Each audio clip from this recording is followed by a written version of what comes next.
जो आपके दर्शक होंगे, जो मिडिल क्लास होंगे, सोचिए कि अगर आपको 30 लाख 35 लाख रुपया आयुर्वेदिक कॉलेज एमबीबीएस कराने के लिए 1 करोड़ रुपया देना हो, तो क्या आपकी हैसियत है वो कर लेने की?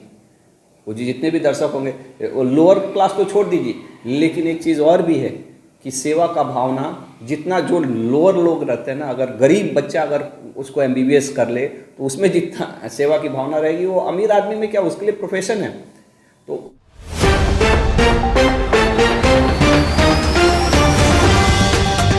उत्तर बिहार के प्रसिद्ध orthopaedic surgeon doctor Rameshwar Singh ने अंतर्राष्ट्रीय महिला दिवस के अवसर पर सभी महिलाओं को अपनी शुभकामनाएं और बधाई दी है।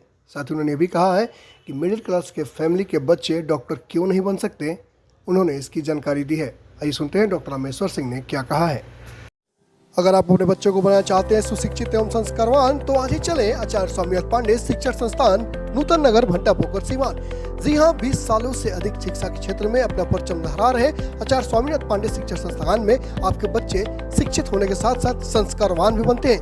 तो आज ही नए सत्र में एडमिशन के लिए चले आए आचार्य स्वामीनाथ पांडे शिक्षण संस्थान, नूतन नगर, भंटा पोखर, सीवान के और पूरे अपने देश के जितने भी महिलाएं हैं जो राष्ट्र के, समाज के, परिवार के हित के लिए अपना सब कुछ न्यौछावर कर रही हैं और अपना सेक्रीफाइस कर रही हैं, उन सबको नमन, वंदन, प्रणाम। खास करके हमारे सीवान के सांसद महोदया कविता सिंह, यहाँ के जिला अध्यक्ष, जिला परिषद के अध्यक्ष संगीता मैडम, और सिंधु सिंह जो यहाँ के नगर परिषद के अध्यक्ष हैं, जो तीनों ही महिलाएं हैं। साथ साथ हमारे शहर की सारी प्रसिद्ध महिला चिकित्सकों को मेरा नमन, प्रणाम। और ये सभी सीवान के हर महिलाओं के लिए, और महिलाएं क्या पुरुषों के लिए भी एक मार्गदर्शक हैं, एक आदर्श के स्रोत हैं, और इसी तरह इनकी प्रेरणा हमें मिलती रहे, यही शुभकामनाएं। ये तो सचमुच एक बहुत ही भयावह कंडीशन है। देखिए, जैसे देश विदेश में कहीं पे भी कोई घटना होती है, इफेक्ट सब कुछ होता है, सब जगह होता है, लेकिन ये बड़ा ही हमको भी जान के ताजुब हुआ कि 20,000 से ज़्यादा बच्चे हमारे देश के यूक्रेन में मेडिकल की स्टडी कर रहे हैं, और वो 20,000 में से बहुत सारे, मतलब लगभग लोग बोल रहे हैं कि अब एग्जैक्ट डाटा तो मुझे नहीं मालूम है, 7,000 8,000 करीब में बिहार के लड़के हैं, जिसमें गोपालगंज सीवान के बहुत सारे बच्चे हैं। तो यहाँ के रहने वाले कारण से तो ये तो कहीं ना कहीं हमारे लिए भी बड़ा ही एक दुखद चीज़ है, और एक चिंतनीय और एक चिंतन करने वाली भी बात है कि आखिर हमारे इतने बच्चों को बाहर क्यों जाना पड़ता है। क्या हम अब इतना साल, 75 साल की आज़ादी के बाद से भी हम इस तरह की व्यवस्था नहीं डेवलप कर पाए ताकि हमारे बच्चों को बाहर जाके स्टडी करना पड़ रहा है, वो भी मेडिकल का स्टडी, जबकि कितना पॉपुलेशन है जी यूक्रेन जैसे देश का, छोटा सा देश, वो हमारे 20,000 बच्चों को ट्रेनिंग दे रहा है। क्या कमी है हमारे में? तो कमियां बहुत सारी हैं, लेकिन ये चिंतनीय चीज़ें हैं, और इसकी समस्या पे कहीं ना कहीं हमारे जो बुजुर्ग थे, हमारे राजनेता थे, चाहे जो हमारे मार्गदर्शक थे, वो ध्यान नहीं दिए, और इसी घटना के बाद से ध्यान आया। तो मुझे आशा है कि यहाँ के जो भी नीति निर्धारक लोग हैं इस पे ध्यान देंगे, ताकि हमारे बच्चों को अपने देश में जगह मिले जी, अपने देश में एजुकेशन करे। एक सवाल तो सामने आया था कि यूक्रेन में पैसे कम लगते हैं, इंडिया में पैसे ज़्यादा लगता है। हाँ, ये एक बहुत बड़ा चीज़ है मेडिकल एजुकेशन। ऐसे देखिए, एक बार बहुत बार पहले की एक ये है कि मेडिकल एजुकेशन, और केवल मेडिकल एजुकेशन नहीं, जितने भी हायर एजुकेशन है ना, कायदे अनुसार वो फ्री होना चाहिए, क्योंकि ये जो डॉक्टर बनता है वो कहीं ना कहीं समाज के लिए यूज़फुल चीज़ है। डॉक्टर एसेट है सोसाइटी का, नेशन का, देश का, और उसमें इस तरह से पैसा लगता है ना कि आज के दिन में हम तो बता रहे हैं कि कोई गवर्नमेंट कॉलेज में भी एडमिशन मिल जाए इंडिया में, तो एक गरीब परिवार का आदमी को पढ़ा लेना बच्चे को बहुत मुश्किल है, और वो भी डोनेशन से। डोनेशन भी कम थोड़े नहीं, 1-1 करोड़ रुपया। अभी पता है, मैंने बात कर रहे थे, आयुर्वेदिक कॉलेज में 25 से 30 लाख रुपया लग जाता है जी, आयुर्वेदिक कॉलेज में पढ़ने के लिए। तो 25-30 लाख रुपया कम होता है जी। एक आम आदमी, अगर जो आदमी आपके दर्शक होंगे, शायद वो 30 लाख कमाने में लोगों को ज़िंदगी निकल जाती है, और केवल ये 5 साल की एजुकेशन में 30 लाख रुपया खर्चा है, वो भी आयुर्वेदिक का।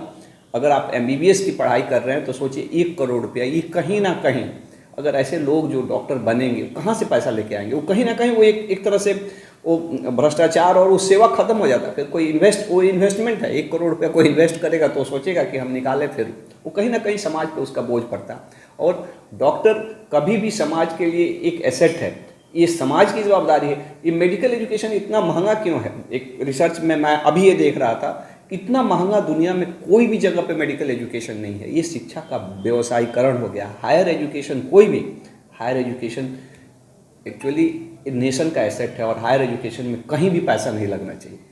अगर बच्चा पढ़ने के लिए, अब सीट है 50,000 भरने वाले हैं, 5 लाख 10 लाख लड़के नीट में पिछले साल शायद 10 लाख से ज़्यादा लड़के भरे थे, तो होगा ही ये चीज़ें। और फिर वो पैसे का लेन देन है, चीज़ें भी, गाइडलाइन के बारे में भी बातें हो रही हैं कि जितने में हम लोग के यहाँ एक मेडिकल कॉलेज खोलता है 400 से 500 करोड़ रुपया खर्चा है एक मेडिकल कॉलेज खोलने में, और इतना में कहीं डाटा से ही पढ़ रहे थे, इतने पैसे खर्च करके अमेरिका जैसे कंट्री में भी इतना पैसा खर्च करके एक मेडिकल कॉलेज नहीं खुलता है, क्योंकि इतना गाइडलाइन है, ये चीज़ करना है, ये चीज़ करना है। मरीज़ को और डॉक्टर बनने के लिए ना ज़्यादा गाइडलाइन, ज़्यादा बिल्डिंग से ज़्यादा ज़रूरी है कि मरीज़, और मरीज़ हमारे देश में जितना है दुनिया किसी कोने में नहीं है। अगर सरकार नियमों को थोड़ा सरल बनाए और चीज़ों को अच्छा करे तो बहुत कम कॉस्ट में यहाँ पे भी मेडिकल एजुकेशन पॉसिबल है। और शायद यही कम कॉस्ट के लिए लोग यूक्रेन वगैरह जाते हैं, क्योंकि वहाँ पर खर्चा कम पड़ता है। तो ये चीज़ ज़रूरत भी नहीं पड़ेगी हमारे बच्चों के लिए, और हमारा एसेट भी यहाँ पे क्रिएट होगा, हमारा धन हमारे यहाँ ही यूज होगा। ये बच्चे जाके यूक्रेन की इकोनॉमी को डेवलप कर रहे हैं। अगर ऐसा ही माहौल रहा तो आम मिडिल क्लास फैमिली के बच्चे डॉक्टर नहीं बन पाएंगे। नहीं बन पाएंगे। ये आज भी हम बता रहे हैं कि मिडिल क्लास माने अपना पूरा जीवन की पूंजी लगा के, सोचिए ना थोड़ा सा, आप बहुत सारे लोग हम लोग के जो आपके दर्शक होंगे जो मिडिल क्लास होंगे, सोचिए कि अगर आपको 30 लाख 35 लाख रुपया आयुर्वेदिक कॉलेज एमबीबीएस कराने के लिए 1 करोड़ रुपया देना हो, तो क्या आपकी हैसियत है वो कर लेने की? वो जी जितने भी दर्शक होंगे, वो लोअर क्लास को छोड़ दीजिए, लेकिन एक चीज़ और भी है कि सेवा का भावना, जितना जो लोअर लोग रहते हैं ना, अगर गरीब बच्चा अगर उसको एमबीबीएस कर ले तो उसमें जितना सेवा की भावना रहेगी, वो अमीर आदमी में क्या, उसके लिए प्रोफेशन है। तो गरीब बच्चों को मिलना चाहिए, क्योंकि ये सेवा का काम है। कोई पैसा के लिए या रात के 10 बजे 12 बजे तक जग के नहीं काम करता है, जब तक वो सेवा भावना नहीं रहेगी। और ये जो नीचे तबके के जो लोग रहते हैं, जो मेहनत करके स्ट्रगल करके कोई एक मुकाम पे पहुंचते हैं ना, उसमें जितना सेवा भावना मिलेगा, जो पहले से ही अब एफ्लुएंट है, जो जिसको हर सुख सुविधा है, वो काहे के लिए 10 बजे 12 बजे तक रात को 2 बजे रात तक जग के किसी मरीज का इलाज करेगा? तो मुझे लगता है कि एजुकेशन सस्ता होना चाहिए। गवर्नमेंट की जवाबदारी है, उसको कैसे किया जा सकता है इसको देखना चाहिए। इसमें सबसे ज़रूरी है कि रूल्स रेगुलेशंस को भी थोड़ा सा हमको मॉनिटर करके इस तरह का नहीं करें रूल्स रेगुलेशन जिससे एजुकेशन और महंगा होते जाए।